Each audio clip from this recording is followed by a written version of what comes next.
हम लोग करने जा रहे हैं प्रैक्टिस टेस्ट नंबर 14। पहला सवाल है आपका, the ratio of income to expenditure of a family is 18:15। Find the saving if the income of the family is 81,000।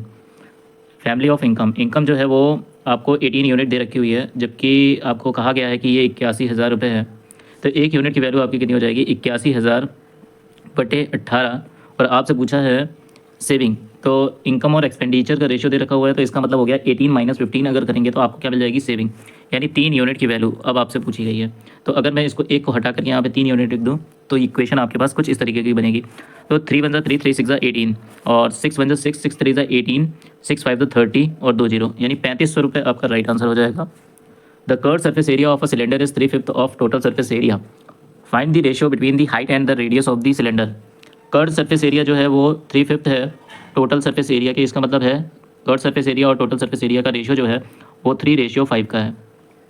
Curve surface area क्या का फॉर्मूला क्या होता है? 2πRh, और टोटल सरफेस एरिया का फॉर्मूला होता है 2πRh प्लस आर। क्योंकि ये सिलेंडर है तो ये फॉर्मूला लगेगा 3:5। 2πr कट जाएगा, h और h प्लस आर का रेशियो आपको मिल गया 3:5। जब h की वैल्यू 3 यूनिट है तो h प्लस आर की वैल्यू 5 यूनिट दे रखी हुई है। इसका मतलब r की जो वैल्यू है वो है 2, तो h और r का जो रेशियो होगा वो हो जाएगा 3 और 2 का। 3 और 2 का आपका राइट आंसर होगा। Question number 3, find the simple interest on 3000 as a sum borrowed at 8% per year rate of interest for 5 years. तो सिंपल इंटरेस्ट का फॉर्मूला होता है PRT/100। तो 2 0 से 2 0 काट दो, 3 8 24, 24 5 120, और 120 के आगे 1 0 और चिपक जाएगा तो 1200। In 5 kilometre race A beats B by 750 metres. तो ए और बी का रेशियो निकालिए आप। सबसे पहले तो B/A अगर मैं करता हूँ तो ये आ जाएगा कि अगर ए जो है वो 5000 मीटर चलता है, 5 किलोमीटर को मैंने मीटर में चेंज कर लिया, तो बी जो है वो 750 मीटर से हार जाता है। इसका मतलब बी ने 4250 मीटर ही चला होगा। तो इनके बीच का जो रेशियो आएगा, या फिर मैं डेसिमल में वैल्यू निकाल लूँ तो ये कितनी आ जाएगी? 5 8 40, 5 5 25, यानी 0.85। इसी तरीके से अगर मैं कहूँ आपको कि C/A का रेशियो निकालिए तो आप क्या कहोगे? यहाँ पे 1260 मीटर से C हार जाता है, यानी A जो है वो 5000 मीटर चलता है तो 3740 ही चल पाता है C। तो अगर मैं इसको डेसिमल में चेंज करूँ तो ये वैल्यू आ जाएगी 5 7 35, 2 बचा, 5 4 20, 5 8 40, यानी 0.748। अच्छा, तो अब मैं C और B का रेशियो अगर निकालूँ, या फिर कहो B और C के डिस्टेंस का रेशियो निकालूँ, तो ये आ जाएगा 0.85/0.748। अगर B आपसे पूछा गया है कि B ने C को कितने मीटर से हरा दिया है। अगर B 5000 मीटर चलता तो C कितने मीटर चलता? तो इसको निकालने के लिए आपको क्या करना पड़ेगा? 5000 को डिवाइड करना पड़ेगा B/C से, इस वैल्यू से। तो ऊपर आएगी वैल्यू 0.748 और नीचे वैल्यू आएगी 0.85। पॉइंट हटाएंगे, यहाँ से पॉइंट हटाएंगे, क्योंकि यहाँ पे पॉइंट के बाद 3 डिजिट है तो 1 0 आएगा। इस 0 से ये 0 चला गया और ये 17 टाइम्स जाएगा और ये 100 टाइम्स चला जाएगा। 17 4 68, 6 बचेगा, 17 4 68, यानी C ने जो डिस्टेंस कवर करी है वो है 4400। 4400 मीटर अगर C ने डिस्टेंस कवर करी है, जबकि B जो है वो 5000 मीटर चलता है, तो कितने मीटर से B ने C को हराया? तो आप कहोगे 5000 में से 4400 माइनस करेंगे तो आएगा 600 मीटर। 5000 में से आपको 4400 माइनस कर देना है तो आएगी वैल्यू 600 मीटर। 600 मीटर से B ने C को हरा दिया है। A car travels from Kanpur to Delhi at an average speed of 60 km per hour and returns at an average speed of 90 km per hour. Find the average speed of the car in the whole journey. तो यहाँ पे क्या होता है? Average speed के लिए formula होता है 2xy/x+y, यानी 2 × 60 × 90/60 + 90, दैट इज़ 150। ओके, नाउ 0 से 0 आप काट सकते हो। ये 6 बार में चला जाएगा, 15 छंग 90, 6 कम 36, 36 दूना 72, 72 आपका राइट आंसर हो जाएगा। The simple interest on a certain sum of money at a rate of 5% per annum for 9 years is 1260. At what rate of interest can the same amount of interest be received on the same sum after 6 years? अच्छा, यहाँ पे देखिए same सम कहा गया, same amount of interest कहा गया, यानी rate of interest और प्रिंसिपल आपका सेम है। तो आप यहाँ पे एक फॉर्मूला लगा सकते हो T1/T2 = R2/R1। इस फॉर्मूले का इस्तेमाल करोगे तो क्या हो जाएगा? देखो, R2 की वैल्यू आपसे पूछी गई है, R1 की वैल्यू दे रखी हुई है 5, और T1 की वैल्यू दे रखी हुई है 9, और T2 की वैल्यू दे रखी हुई है 6। 3 3 9, 3 2 6, तो R2 की वैल्यू आ गई 15/2। इसका मतलब क्या होगा? 7.5%। 7.5% आपका राइट आंसर होगा। यहाँ पे 7.6 लिखा हुआ है, 7.5%। आपका राइट आंसर होगा। The curve surface area of cylinder pillar is 176 metre square and its volume is 352 metre cube, find the ratio of its radius to the height. अगर आपसे केवल रेडियस पूछा होता है तो रेडियस का एक फॉर्मूला होता है 2 into volume upon curve surface area. यहाँ से आप रेडियस डायरेक्ट निकाल सकते हो, 2 इंटू 352 अपॉन 176, ये 2 टाइम्स चला जाएगा, यानी रेडियस की वैल्यू आपको मिल गई 4। लेकिन आपको हाइट भी निकालनी पड़ेगी क्योंकि हाइट से रेशियो पूछा हुआ है। हालांकि मैं ऑप्शन देख करके ही बता सकता हूँ कि ये ऑप्शन तो नहीं हो सकते। अब 2:3, क्योंकि 2 जो है वो 4 का मल्टीपल है तो हो सकता है, तो हम चेक कर लेंगे एक बार। तो कर्व सरफेस एरिया जो होता है वो होता है 2 पाई r h इक्वल्स टू 176। देखिए ये चला जाएगा 8 बार में और ये पूरा वैल्यू चला जाएगा, पूरा 176 कट जाएगा, तो h की वैल्यू कितनी आ जाएगी 7, यानी 4:7 आपका राइट आंसर होगा, 4:7 पहला ऑप्शन। ये चौथा ऑप्शन भी कट गया।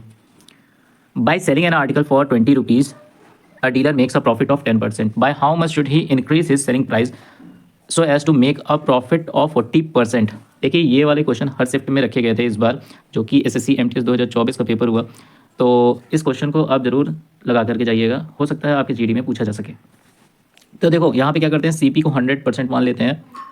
ओके, अब CP अगर 100% है, 10% का प्रॉफिट यानी 110 में सामान बेचा गया है और ये रुपए में बेचा गया है 20 रुपये में। ये कह रहा है कि 40% का आपको प्रॉफिट चाहिए, तो 100 पर 40% का प्रॉफिट यानी 140 में बेचना चाहता है ये अब। तो 20/110 गुणे 140, 0 से 0 काट दीजिए, ये आ जाएगा 280/11। इसको जब आप काटते हो तो 11 दूना 22, 22 से बचा 6, 60, 11 बचे, यानी 25 में से अगर 20 माइनस करते हो तो भी आपको 5 पॉइंट समथिंग वैल्यू मिलने वाली है। तो 5 पॉइंट समथिंग वाली ही वैल्यू आपका आंसर हो जाएगा, क्योंकि ऑप्शन बहुत दूर दूर है। A man sold an article for rupees 247.50, thereby gaining 12.5% the cost of the article। देखिए अगर कॉस्ट प्राइस आपसे पूछा है तो फॉर्मूला अगर आप लगाते हो तो ये होता है selling price into 100 upon 100 plus minus profit और लॉस। प्रॉफिट दे रखा होता है तो प्रॉफिट में प्लस और लॉस में माइनस लगाते हैं। लेकिन मैं यहाँ पे आपको रेशियो मेथड्स बताऊँगा। तो देखो 12.5% का मतलब होता है 8 1/8, ठीक है, ये फ्रैक्शन में वैल्यू। तो 8 की चीज़ 9 में बिकी और 9 की वैल्यू आपको दे रखी हुई है 247.50, यानी ये कितने गुना है, तो 9 दूना 18, 6 बचा 9 सत्ते 63, 4 बचा 9 बचे 45, 0, तो ये भी इतने ही गुना हो जाएगा, यानी 27.50। 8 0 0, 8 5 40, 8 सत्ते 56 60, 8 दूना 16 और 22, और पॉइंट के बाद 2 डिजिट यानी 220 आपका राइट आंसर हो जाएगा। आप यहाँ पे एक चीज़ और देख सकते थे, जैसे कि 247.50, पॉइंट भूल जाइए, तो 2 7 9 प्लस 0 यानी 9, 5 4 9, यानी ये 11 का मल्टीपल है। तो 11 का मल्टीपल ये नहीं दिख रहा, ये नहीं दिख रहा, ये भी नहीं है, तो एक ऑप्शन आपका 11 का मल्टीपल हो गया। The average of the present age of P and Q is 56। P और Q का एवरेज जो है वो 56 है, तो इनका सम कितना हो जाएगा 56 इंटू 2। 56 इंटू 2 आप लिख लो पहले। अब कह रहा है कि their ages are in the ratio 5:3, तो इसका मतलब है 5 और 3 यानी 8 यूनिट। 8 यूनिट की वैल्यू आपको दे रखी हुई है 56 गुणे 2 यानी 112। तो एक यूनिट की वैल्यू आपको क्या मिल जाएगी, 8 एक नम 8, 8 चौको 32, 14। आपसे बोला है Q what will be the age of Q 7 years hence, यानी 7 साल के बाद Q की एज क्या हो जाएगी। अभी 3 यूनिट है, तो 3 यूनिट की वैल्यू हो गई 42, और 7 साल के बाद यानी 7 साल के बाद 49 हो जाएगी इनकी उम्र। 3 red lights on the same road start blinking at the same time and blink repeatedly after every 4 6 and 8 minutes respectively. ये आपका पेट क्वेश्चन है LCM वाला, जो घंटी वाला होता है। तो 4 6 और 8 का LCM ले लोगे तो कितना आ जाएगा आपका 24 minute. How many times will they blink together in an interval of 3 hours. 3 hours में कितने मिनट होते हैं, तो आप कहोगे 180 मिनट होते हैं। अब इस 180 मिनट में कितनी बार ये चमकेगा एक टाइम पर एक साथ, यानी आपको क्या करना है 180/24 करना है। अगर 24 का 7 गुना लेते हैं तो 7 चौक 28 और 7 गुना 14 यानी 168। फिर उसके बाद आपको मिलेगा 12 शेषफल बच जाएगा। तो आपको केवल होल नंबर्स लेना है, यानी 7 आपका क्या हो जाएगा, राइट आंसर हो जाएगा। आपको डेसिमल वाली वैल्यू नहीं लेनी होती है। A tunnel elevator can carry a maximum of 15 passenger with an average weight of 81 kg. However, 4 passenger beyond the maximum capacity enter the elevator resulting in an average weight of 82 kg. देखो 15 passenger का जो है वो 81 है। Okay 15 passenger का 81 है, तो इसका लास्ट डिजिट कॉन्सेप्ट से करिए। देखिए 5 1 5, ठीक है, और 4 लोग आ गए तो 19 लोग हो जाएंगे, 9 2 18, 8 लास्ट डिजिट आएगा, इसमें माइनस करना है आपको, तो लास्ट डिजिट आपको क्या मिलने वाली है 3। अब क्या आ रहा है average weight of the additional 4, average का मतलब हो गया 4 से डिवाइड, जब इसको डिवाइड करते हो तो आपके पास वैल्यू बचेगी 0.75, 0.75 जिसमें होगा आंसर वही हो जाएगा आपका 0.75, यही आपका तीसरा ऑप्शन क्या हो जाएगा आंसर हो जाएगा।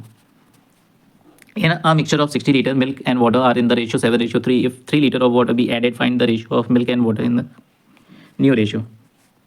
7 3 10, 10 यूनिट की वैल्यू आपको 60 दे रखी हुई है, तो 1 यूनिट की वैल्यू हो गई 6, 7 यूनिट की वैल्यू हो गई 42, 3 यूनिट की वैल्यू हो गई 21। अब आप 3 लीटर वाटर और मिला रहे हो, तो 3 लीटर मिलाने से वैल्यू क्या हो जाएगी, अब ये हो जाएगी 24 और ये हो जाएगी 42, क्योंकि आपने मिल्क में कोई छेड़छाड़ नहीं करी है। ओके, मैंने गलती से 21 लिख दिया, 7 छंग 42, 3 छंग 18, 3 लीटर मिलाएंगे तो 21 हो जाएगी और ये 42 हो जाएगा, तो 21 एकम 21, 21 दूना 42, तो 2:1 का आपका आंसर हो जाएगा। The average weight of a family of 5 member whose weight are 40 kg, 49 kg, 56 kg, 70 kg, 35 kg। मैंने आपको इसमें समझाया था आपको क्या लेना होता है, अपने मन से कोई भी वैल्यू ले लीजिए जो इनके बीच की हो। मैंने कहा कि सबसे आसान वैल्यू मुझे 50 दिख रही, मैंने 50 ले लिया। अब मैं 50 से कंपैरिजन कर रहा हूँ, तो देखो 40 से कंपेयर करूँगा तो -10 आ जाएगा, 49 से कंपैरिजन करूँगा तो -1 आ जाएगा, 56 से कंपैरिजन करूँगा तो प्लस का 6 आ जाएगा, 70 से कंपैरिजन करूँगा तो प्लस का 20 आ जाएगा, 35 से कंपैरिजन करूँगा तो माइनस का 35 आएगा। देखो माइनस का 15 और ये 16 और ये 26 और ये प्लस का 26, ओवरऑल 0, और 0 को आप भाग दोगे 5 से तो आपको क्या मिलने वाला है, 0 ही मिलने वाला है, तो यानी आपका एवरेज जो होगा वो 50 हो जाएगा। तीसरा ऑप्शन आपका सही हो जाएगा। Find the simple interest on 2000 as a sum borrowed at 7% per year rate of interest for 4 years, तो 2 7 14, 14 4 56, तो आपका दूसरा ऑप्शन हो जाएगा। आइदर आप ये भी देख सकते हो, क्योंकि आपको पता है कि PRT/100 होता है, तो 7 को डिवाइड करने वाला कोई भी नंबर नहीं है, तो 7 का मल्टीपल आप चेक कर सकते हो इसमें, तो दूसरा ऑप्शन सही हो जाएगा, 7 8 56। A solid cone of base radius 7 cm and height 18 cm is melted and recast into a hollow metal hemisphere of internal and external ready। अच्छा देखिए यहाँ पे इंटरनल और एक्सटर्नल आपको इंटरचेंज करके दिया हुआ है, और फॉर्मूले में होता है एक्सटर्नल का क्यूब माइनस इंटरनल का क्यूब। ओके, और मैंने आपको बताया हुआ है कि रिकास्ट जब भी हम करते हैं तो वॉल्यूम चेंज नहीं होता है, तो 1/3 पाई, अच्छा कौन है ना, तो pi r² h equals to 2/3 pi internal आपको दे रखा हुआ है 20 सेंटीमीटर, ये ध्यान रखिएगा। तो सबसे पहले आता है एक्सटर्नल का क्यूब माइनस इंटरनल का क्यूब, यानी 20 का क्यूब हो जाएगा 8000 हो जाएगा, और 1/3 पाई, 1/3 पाई कट जाएगा, r की वैल्यू आ जाएगी 49, h की वैल्यू हो गई 18 और ये हो गया 2, और ये हो गया r³ माइनस 8000, 2 9 18, 9 9 81, 9 4 36, यानी 441, ये 8000 इधर आएगा तो प्लस में हो जाएगा, और r³ यहाँ से r की वैल्यू आपको क्या मिल गई 8441 की पावर 1/3। देखिए यहाँ पे पावर नहीं दिया हुआ है ऑप्शन में, तो ये ऑप्शन काट दीजिए, आपका आंसर ये आने वाला है। ओके, देखिए क्वेश्चन नंबर 17। क्वेश्चन नंबर 17 को आप प्रपोर्शन मेथड से भी कर सकते हो, जैसे कि 18 × y इक्वल्स टू 24 × 24, ये 6 3 18, 6 4 24, 3 8 24, y की वैल्यू आ गई 32। इस तरीके से आप इसको कर सकते हो। और दूसरा मेथड क्या है, आप रेशियो देख लो क्या होगा, 18 और 24 का रेशियो कितना आ रहा है, 6 3 18, 6 4 24, तो इनका भी जो रेशियो होगा वो भी आपका 3 और 4 का होगा। तो देखो ये 8 3 24, तो यहाँ पे 4 8 4 32, यानी 32 y की वैल्यू होगी, y की वैल्यू क्या हो जाएगी 32। ये मेथड आपको थोड़ा सा ईजी पड़ेगा। सिंप्लीफिकेशन का ये क्वेश्चन इसमें मिस प्रिंट है, तो आप ये वाला क्वेश्चन आज छोड़ दीजिए।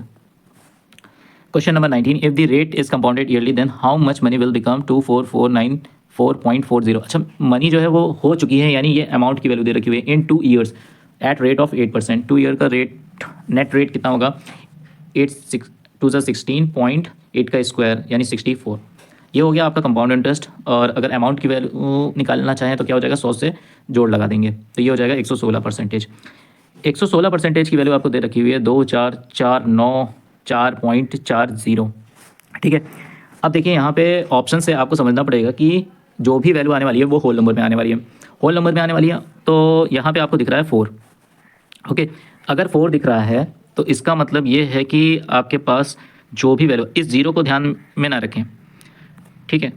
अगर आप पूरा इक्वेशन में बना करके आपको दिखा देता हूँ क्या होने वाला है, तो 100% की वैल्यू आपके पास देखो 2449.40 इंटू 100 अपॉन में 116.64, तो पॉइंट से पॉइंट चला जाएगा और 3 0 आएंगे तो ये ऑप्शन नहीं हो सकता, ये ऑप्शन नहीं हो सकता। बच्चा ये दो ऑप्शन।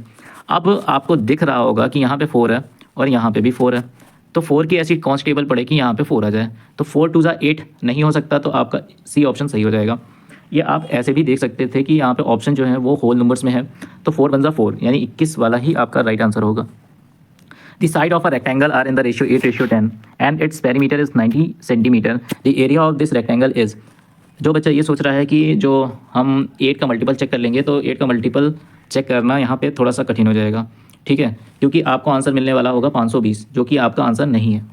ओके, अभी देखिएगा क्या होने वाला है। देखो पेरीमीटर क्या होता है, 2 into length plus breadth, 2 into length plus breadth का मतलब हो गया 18x। अगर मैं 8x और 10x मान लूँ तो ये हो जाएगा 90, 18 25 90, तो x की वैल्यू कितनी आ गई, 5/2, 5/2, ठीक है। अब एरिया क्या होता है, लेंथ इंटू ब्रेथ, यानी 8x इंटू 10x ये होगा।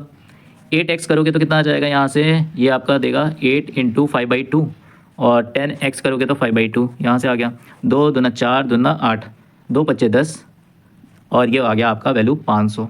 देखिए आपका आंसर 500 आ रहा है, जबकि 8 का मल्टीपल चेक कर रहे थे तो 520 आ रहा था, ठीक है, तो आपका आंसर गलत हो जाता। तो 500 आपका क्या है, सही आंसर है। आपने वीडियो देखा, धन्यवाद।